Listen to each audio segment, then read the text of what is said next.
Alright, hello and welcome to the next lecture. So this is going to be a bit of history, I guess, today. So we're going to talk about computer science, but a little bit of outside of computer science. So where is all this stuff we're learning about actually being used other than just in people's computers, writing turtle programs all day? Okay, so yeah, the answer to this is no. Most people are not writing programs to move turtles around. But it's a good way to learn, I think. So that's why we're doing it. So let's get started and let's talk about social science and art. So where is computer science being used in these fields? Maybe this is something that you're majoring in. Alright, so the first thing that is exciting that I want to talk about is called computational linguistics. I think I've hinted at it a little bit before, but now we're going to go a little bit more in depth. So computational linguistics, it's just, well, you have human languages that people speak, actually, so not like programming languages, like English, French, real languages, and you, I guess, throw a bunch of computers at them to do stuff, to parse the languages, to understand them, to produce languages back. So, for example, speech recognition. This is like your Siri doing stuff for you, like, hey Siri. That's speech recognition. So your voice is being transmitted into your phone's microphone, and it is parsing your sentence. It's going and drawing those diagrams that you might have drawn in elementary school. It's like, okay, set a timer for 5 minutes, Siri. I want blank, sorry. Is there no blank here? There it is. So when you say, hey Siri, set a timer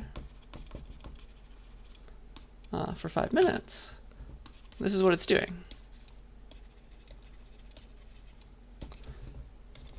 So first of all, there's some very, very powerful computational linguistic tools that are like understanding like this word that you said. It's just really a bunch of waveforms going up and down, right?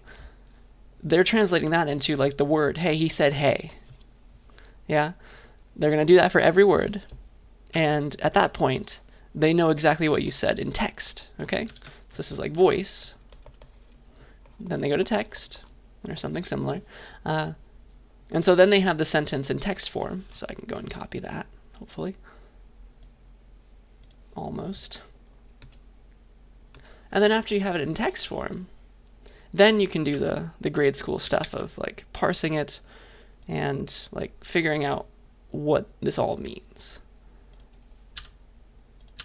So the Hey Siri part, when it hears that, obviously it's going to wake up. So this is the activation. Please start listening to the rest of this sentence until the user gets quiet again, right? So this again is just a bunch of waveforms that are saying things.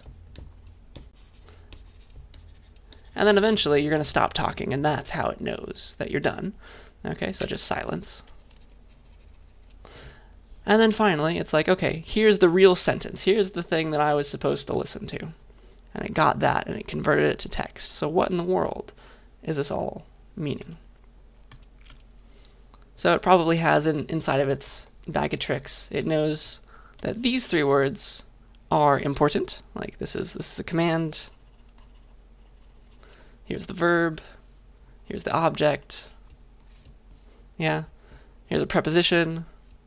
And then it knows after the preposition is a time range. So it can parse this and understand that this is a range of time.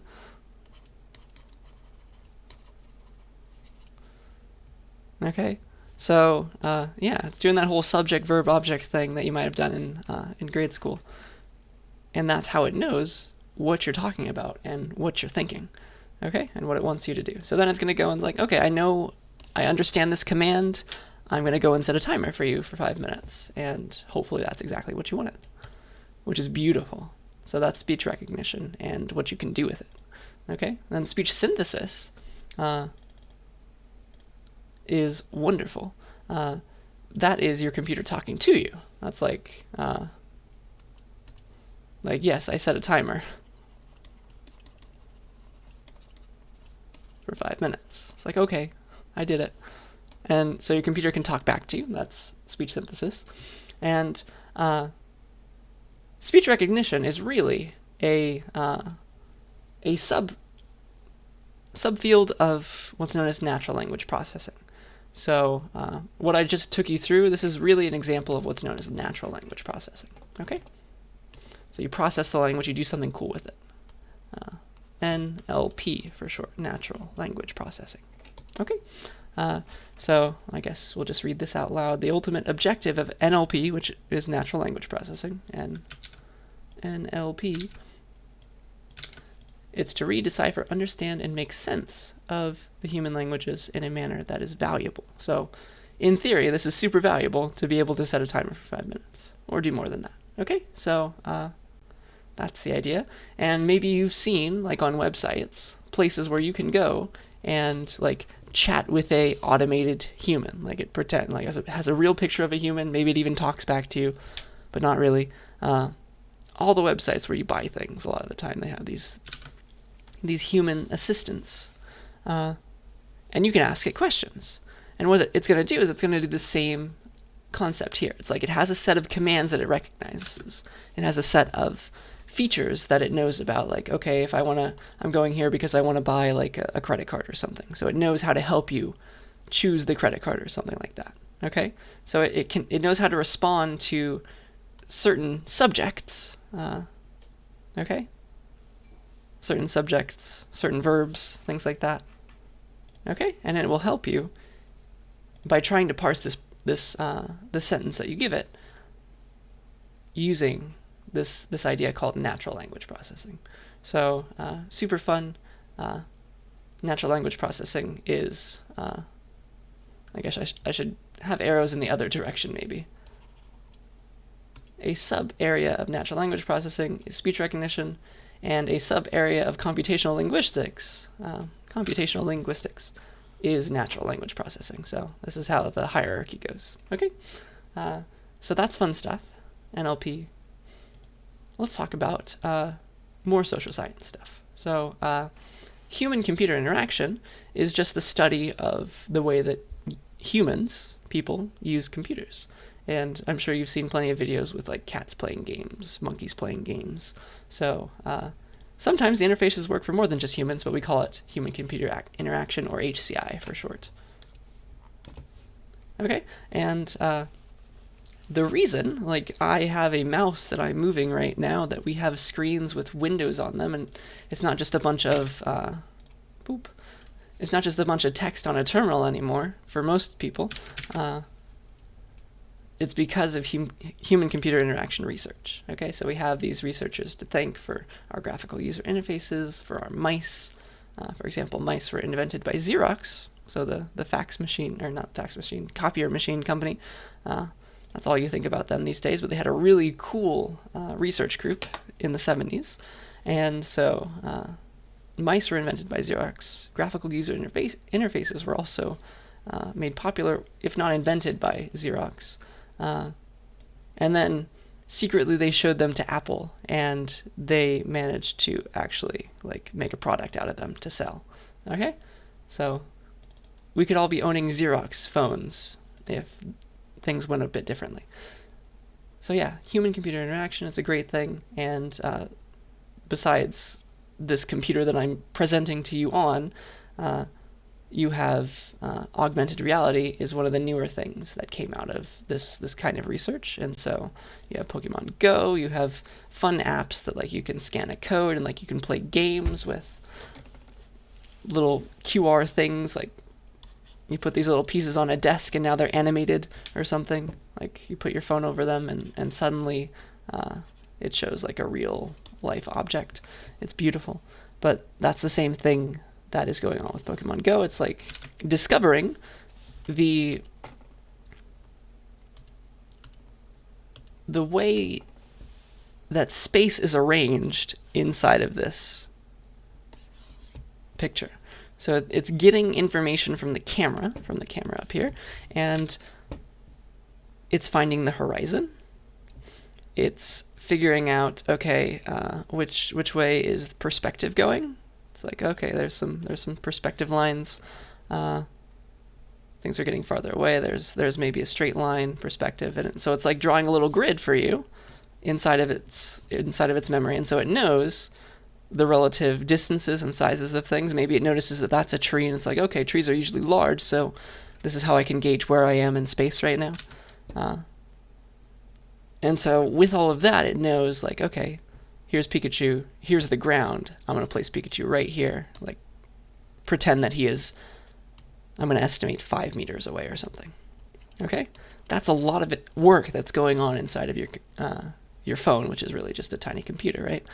And it's making things fun. It's making games, and I'm sure that one day, like, we'll find a way to do even more than just games with augmented reality. Okay? I'm sure that people are already working on that. I just haven't heard too much about it yet. So that is human-computer interaction, the study of the way that we work with computers, and hopefully the study of how we can make them easier to use. Okay? All right. Music production, that's another one. I'm sure this is kind of obvious now that I bring it up, because, like, if you like electronic music, obviously all the synthesizers are built using digital electronics. Okay, so like back in 1974, that was when the first digital synthesizer was invented. So the first prototype, it wasn't on the market yet. I think the company that marketed the first digital synthesizer was not Yamaha, unfortunately, but still they were popular. But they did it first. And I'm sure you've heard some of these words before, like Logic Pro, Ableton Live, all these things where you can like build up little tiny pieces of music and put them all together in a coherent track. And with repetition, things like that, that is the way a lot of music is made these days, especially if you're just like a guitar player. You can bring the rest of the band with your computer. Okay? So something that I'm interested in and thought was super cool when I discovered it was there is software that can make your guitar. You plug it into your computer, it'll do some fancy tricks with its code, and it will make it sound like it's plugged into a really, really expensive amplifier. And you can try a bunch of different ones. They use like machine learning to figure out, okay, why certain amps sound certain ways.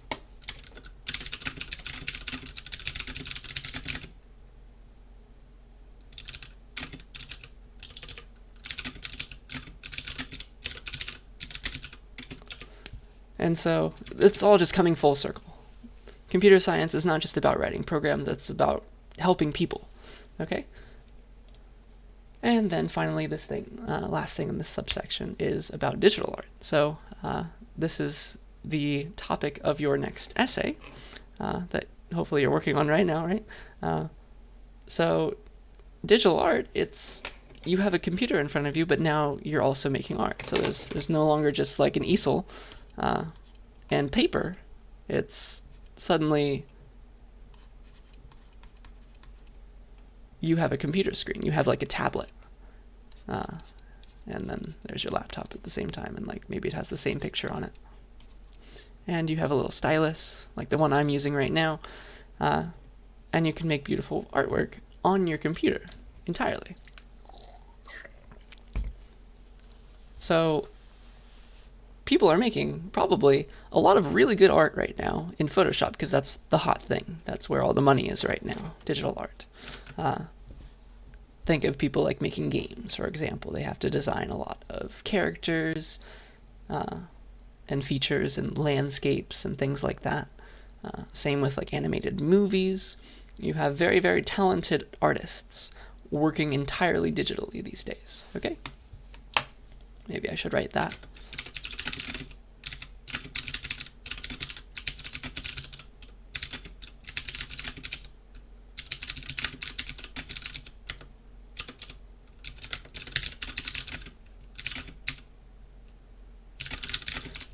Since that's how you reach the most people and therefore make the most money.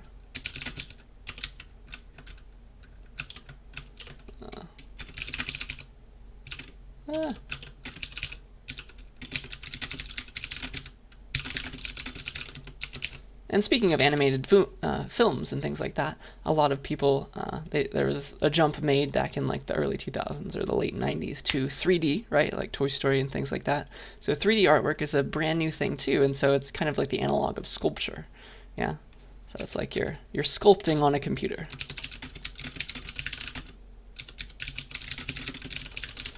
Which requires a bunch of artistic talent all over again. Okay? So that's digital art, and I want you to think about this as you're writing your essay. Like, does this make it easier, like, for people to make art? Like, maybe the answer is yes, but it's really all subjective. So that's why it's not an easy answer. There's no right answer to, like, is digital art a good thing? Okay, but this is the kind of stuff that I want you to think about, to analyze. Like, computer science, it's helping us, we think. All right, so let's talk about the next section now. Medicine and science. So that's a stark contrast to social science and art, but it's still not computer science itself. So it's a different discipline. The first thing that I'm sure you're very, very aware of, especially given the recent fires, is weather forecasting, air quality forecasting. So it turns out that, I mean, you can think of the world as like, a certain portion of the world. You can think of it as like a little tiny rectangle, right? It's like a closed system, maybe. And it's got its clouds, it's got its wind direction, speeds, it's got its current temperature, like it's super hot right now. And it has its past history, like you know that, okay, last night the temperature got down here, but this morning and in the afternoon it rose up to this temperature, and well, it's probably going to get really close to the last high, and maybe tomorrow it's probably going to get really close to the old high. The old low is probably going to get close to the previous low, and the new high tomorrow is probably going to get close to the new high, to the high of the previous day. Sorry, that's hard to explain. So that is a way to do things. You can model everything. You can model the atmosphere using fluid dynamics, so fancy equations that I don't understand, and thermodynamics, so how is heat moving around inside of the system. And with enough sensors everywhere, like if you look at some websites, it's like, okay, the temperature on this street and this cross street in Fresno is this exact temperature right now. It does that for a million different places. So with enough sensors and fast enough computers, you can make some very accurate predictions about what's going to happen. Obviously, the farther you try to predict into the future, the more unknown it is, and the bigger the error is.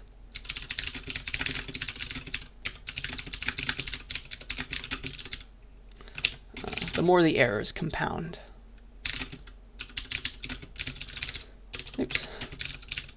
Compound. So it is just an estimation game, but it's a fun one, and I'm sure you've gotten mad at the weatherman many a time, but this is why we need better models, maybe. We need faster computers to make things better, okay? So don't complain, don't yell at the weatherman, weather person. Just buy them better computers.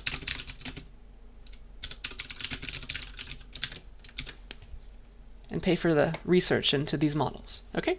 The next thing that I'm sure you're very familiar with is air quality forecasting, and it goes off of a similar concept. You know that, okay, the valley is shaped like this, like here's the bay, here is the other side of the bay, boop, here we are, here's wind, things like that, hopefully fresh air usually, then here's the fire, boop,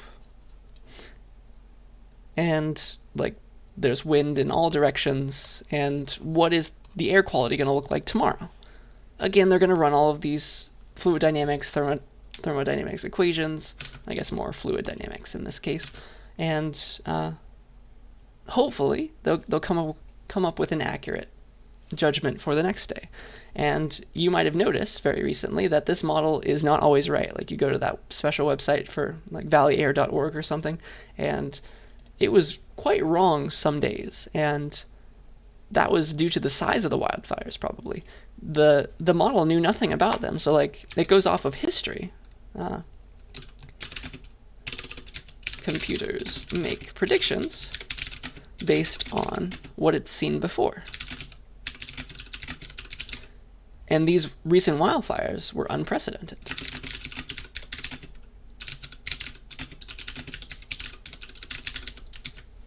Never before has this much area in the state burned at one time.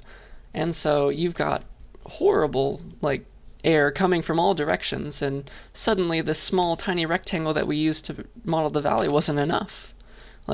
This air went out to sea, this horrible air. And now it's coming in through the bay again. So that's all the kinds of stuff that this model has to predict. It's very interesting. And besides the air, you can model the wildfires themselves. How is the wind moving to predict which way the fire is going to go, and hopefully plan around that to fight it better.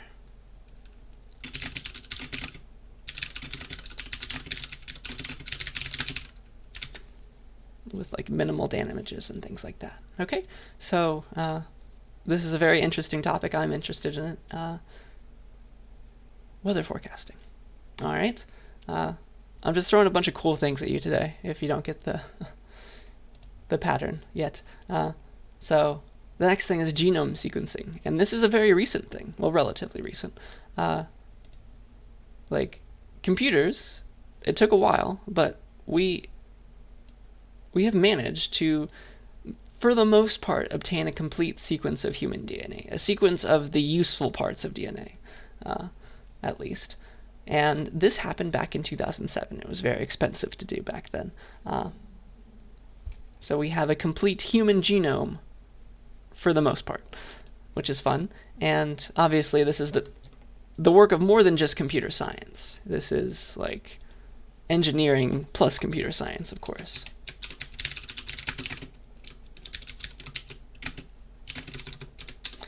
Okay, that's the idea. So we've successfully obtained the DNA for humans, for viruses, obviously. That's a recent process.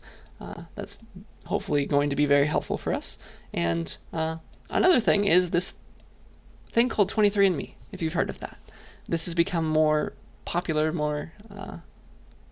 more cool to do over the recent years, but it started back in 2007, just the same year that we completely sequenced the human genome, which is fun to think about. And what this thing does is it's trying to track, originally it was your ancestry, this little bit right here. But recently they're also tracking health markers, common disease markers in a genome, because some things are genetic. Okay, so it's not actually sequencing your entire genome. It's not like putting it in a giant machine, fishing out every little A, C, T, and G, but it's feeding certain pieces of it. It's trying to match certain pieces of your genome, and when those pieces match, it knows oh, okay, yes, your ancestry is majority from Western Europe, Eastern Europe, Asia, things like that. So it can pinpoint it down pretty well based on these genetic markers, okay? Pieces/markers that it's looking up. And then same for health.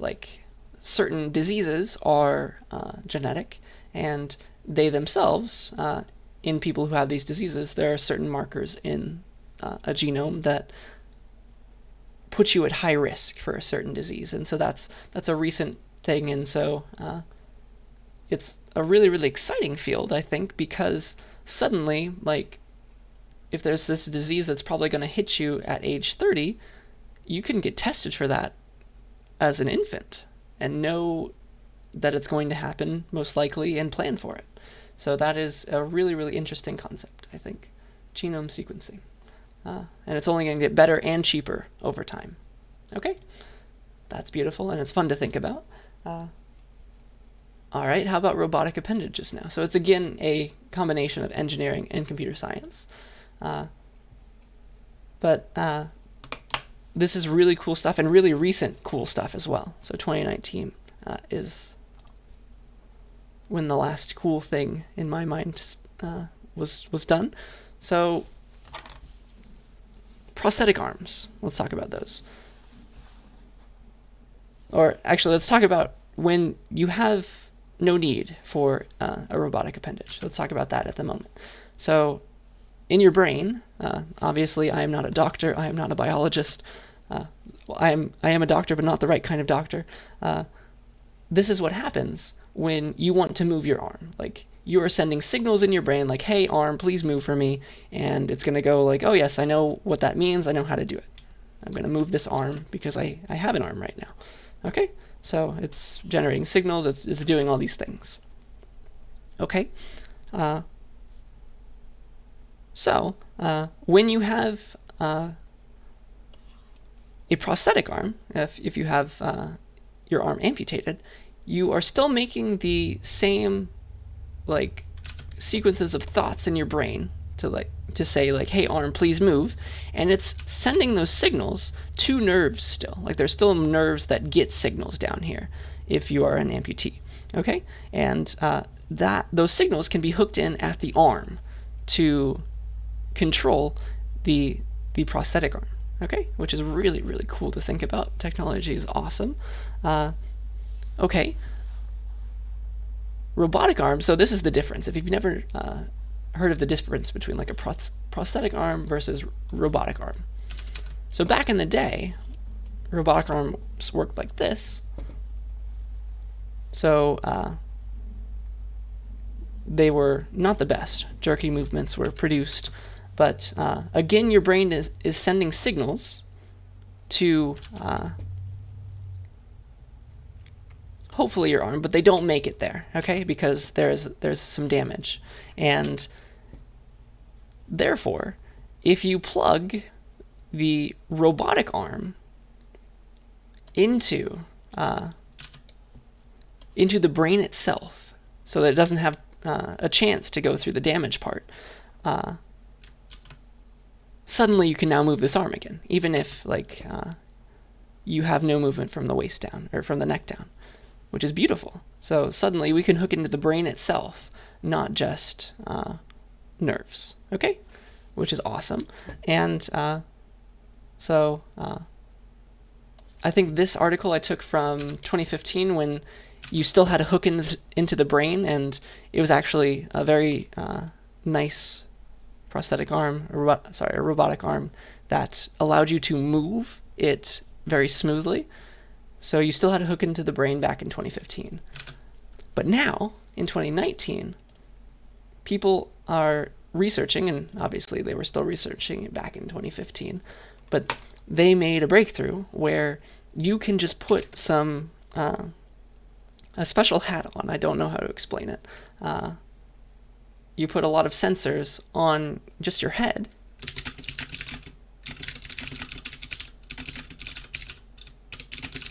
and read the brain waves that way.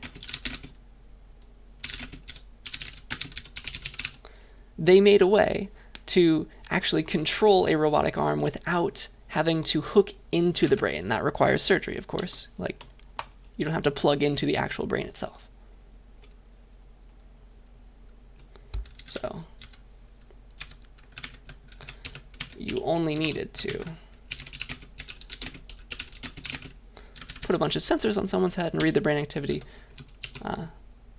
which is not the same as. So you didn't have to like open the cranium and put something inside.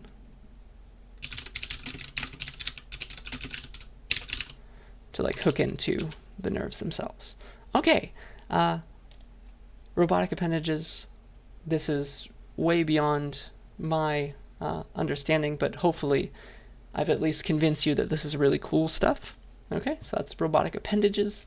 And okay, let's talk about something a bit closer to home now. Smart farms. So if you have a farm, you care about what's going on all parts of it. Like, you want to know that, okay, the tree over here is being watered just as good as the tree over here, things like that. So a farmer can put sensors around their fields, inside of their fields, and those can monitor, for example, soil properties, like you got one here, one here, one here, and strategic points around your farm. And through the magic of the Internet of Things, these are like beaming information to some kind of receiver. Boop, here's our receiver. And they're like receiving the information from all the sensors, like, okay, soil's okay over here. Maybe it needs to be a bit more watered over here. Maybe there's like the soil quality sucks over here, for example. Things like that. And suddenly you have giant, huge mesh networks of Internet of Things objects covering a farm and communicating all this information to maybe the farmer's house. And this is all beautiful stuff. Like, suddenly you don't have to wake up and go inspect your farm because you know that the sensors are doing their job. Okay? So that's a really, really cool thing. Perhaps you know a bit more about that than I do. I'm not a farmer. Another thing is using GPS to automatically control tractors. So think of self-driving cars, but now it's just self-driving tractors, right? And these are a bit easier to do because the tractor, I cannot draw a tractor, I'm sorry. I don't know. That's my best tractor. You know that you're not going to hit anybody. You know that there's no stop signs. Okay, it's a lot easier to do this than self-driving cars.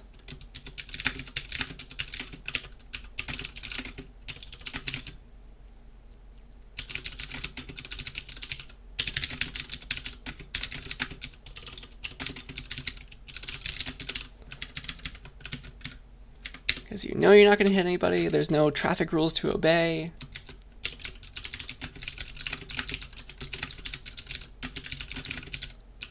Plots are usually nice and square, and you know where you are in them based on the GPS location.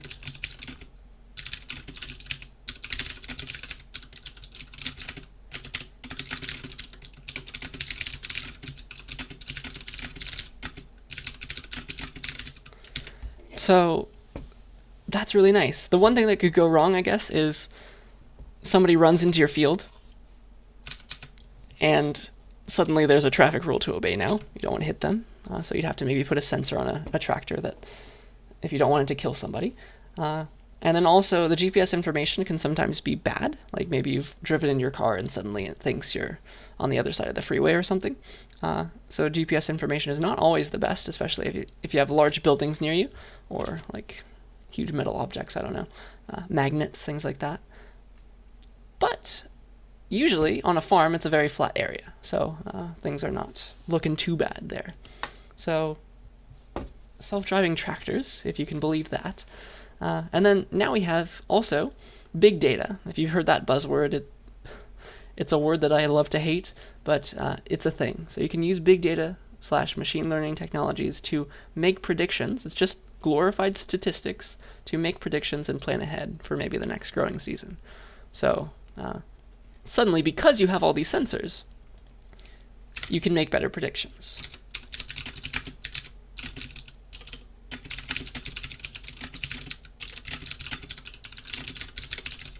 Like you can suddenly see how fast, like at each point of your farm, how fast the water is draining out of the soil, things like that. So really, really cool stuff, smart farms. And the last thing in this medicine and science category is outer space. So this might be something that you're also interested in. So just think about it.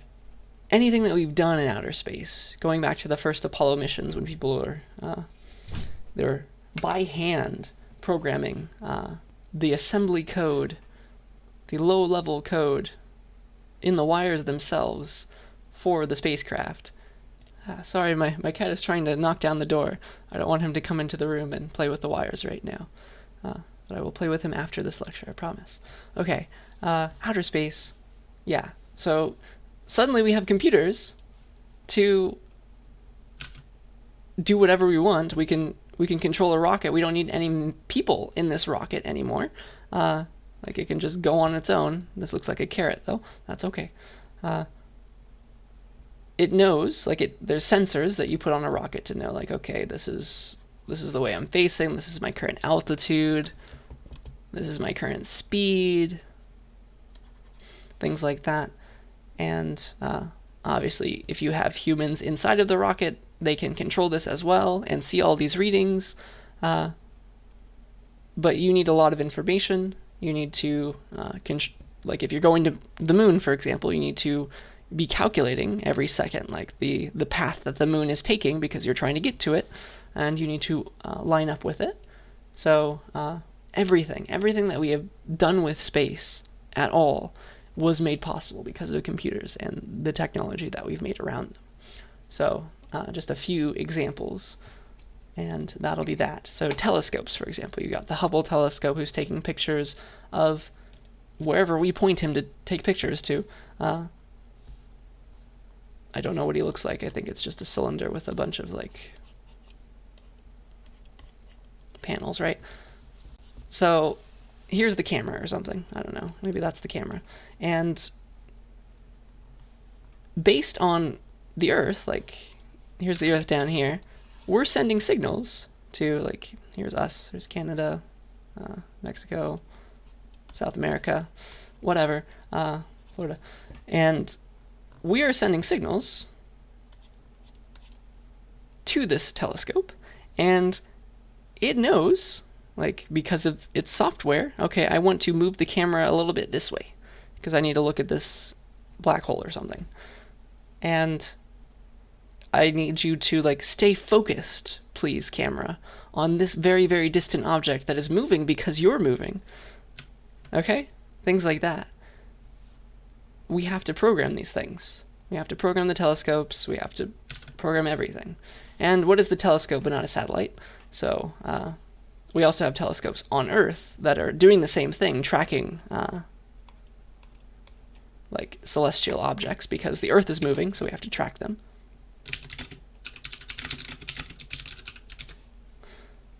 And so you got the same idea going on. You have to use programs. You have to write programs to maneuver these telescopes, no matter where they are, to maneuver these satellites. Like, hey, you're starting to fall out of orbit. Please, like, send a little bit of thrust that way. And then finally you have things like the rovers. So, like the Mars rover, it's completely unmanned. I guess you can think of it like a satellite. It's not rotating, but it's moving on Mars. It needs to figure out where it is, and like it needs to load its information from the Earth way over here. It needs to get all of its commands from NASA and make sense of them inside of its computer that's inside of it. Okay, and take pictures, things like that, perform samples, sample taking activities. Everything that we do with outer space has to do with computers. And so I hope one of these caught your eye and you will be the new expert in the field one day. So that, I think, is where I want to stop. Like, there's a very long explanation of cryptocurrency that I have in store, and I don't think it's time for that yet. So I'll save that for next week. And so I will see you then. I hope you have enjoyed this. Maybe you're not interested in becoming a computer science major, but maybe one of these caught your eye, some of these topics that could apply to you in your future career, no matter what. Okay? So I will see you in the next lecture.